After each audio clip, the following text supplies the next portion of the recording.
ஒரு பெரிய ஹாலில் செமினார் நடந்து கொண்டிருந்தது.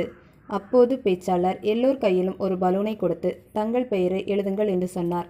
எல்லோரும் தங்கள் பெயரை பலூனில் எழுதி முடித்தவுடன் அந்த பலூன்கள் அனைத்தையும் மற்றொரு அறையில் நிரப்பினார். இப்பொழுது அந்த பேச்சாளர் உங்கள் பெயர் எழுதிய பலூனை அந்த அறைக்குள் இருந்து எடுத்து வாருங்கள் என்று அறிவித்தார்.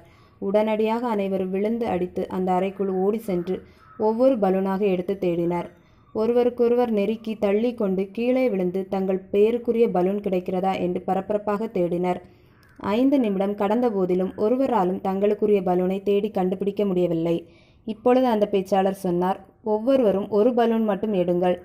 அந்த பலூனில் யார் பெயர் எழுதியிருக்கிறதோ அந்த பெயர் உடைய நபரிடம் கொடுங்கள் என்றார். அடுத்த ஒரே நிமிடத்தில் தங்கள் பெயர் எழுதப்பட்ட பலூன் எல்லோருக்கும் கிடைத்துவிட்டது.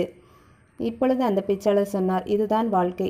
எல்லோரும் மகிழ்ச்சியை தேடுகிறோம். ஆனால் அது எங்கே, எப்படி, எதில் கிடைக்கும் என்று நினைப்பதில்லை. நம் சந்தோஷம் அடுத்தவர்களுக்கு உதவுவதில்தான் இருக்கிறது என்று கூறினார்.